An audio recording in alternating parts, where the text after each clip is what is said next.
Halo semua, selamat datang di channel Koper Seroja. Tempatnya kita belajar bersama dan menikmati berbagai macam hal menarik yang relate banget dengan kehidupan kita sehari-hari. Bersama saya, Steven, selamat datang di segmen Lini Rasa. 5 menit narasi sejarah. Bagi teman-teman semua, jangan lupa untuk subscribe dan bunyikan lonceng notifikasinya ya. Like kalau kalian suka dengan video ini, jangan lupa komen dan share juga ya. Oke teman-teman, sekarang kita akan melanjutkan video kita yang kemarin mengenai Super Semar. Pada segmen kali ini kita akan membahas mengenai 3 dari 6 kejadian yang mengeskalasi keluarnya Super Semar.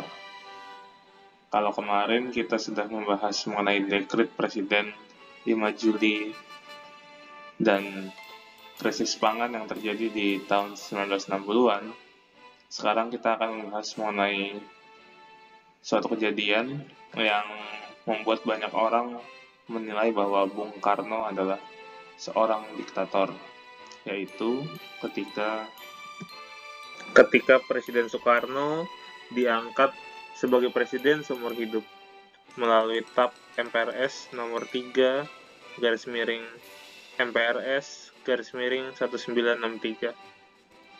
Wah, bayangkan teman-teman, bagaimana ketika teman-teman harus memikul tanggung jawab sebagai presiden seumur hidup.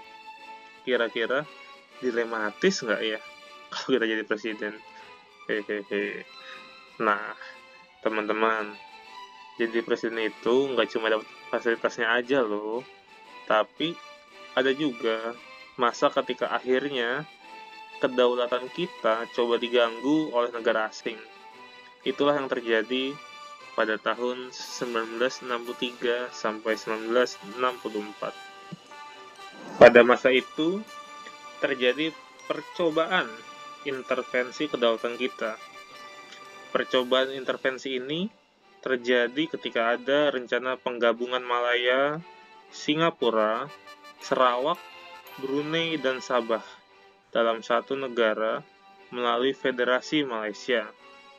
Ternyata, penggabungan ini bertujuan untuk mengagitasi masyarakat Indonesia, utamanya di daerah Kalimantan, sehingga terjadi percobaan pemberontakan melalui pendirian Negara Kesatuan Kalimantan Utara yang dipimpin oleh Syekh A.M. Azhari, yang dulunya kapten di TNI Angkatan Darat.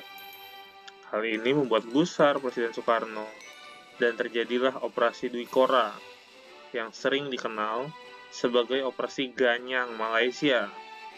Konfrontasi ini berlangsung selama tahun 1963 sampai 1964.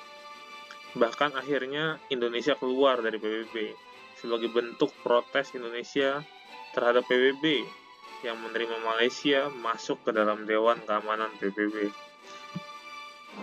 Hal ini mencapai puncaknya dengan salah satu peristiwa bersejarah dalam negeri, di mana terjadi pembunuhan terhadap perwira tinggi TNI, yang pelakunya sampai sekarang masih menjadi misteri.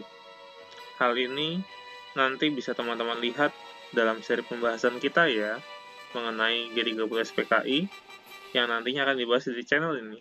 Ditunggu ya teman-teman. Nah, setelah kejadian itu, dan rakyat makin menderita karena kejadian-kejadian yang terjadi, maka akhirnya mahasiswa pun turun ke jalan pada awal tahun 1966. Kira-kira pada awal tahun 1966, apa ya yang diutarakan para mahasiswa? Tuntutan apa sih yang mereka utarakan kepada Bung Karno? Nah, untuk kita mengetahui apa aja sih tuntutan mereka dan juga siapa aja sih yang beraksi, jangan lupa ya ditunggu video kita yang selanjutnya.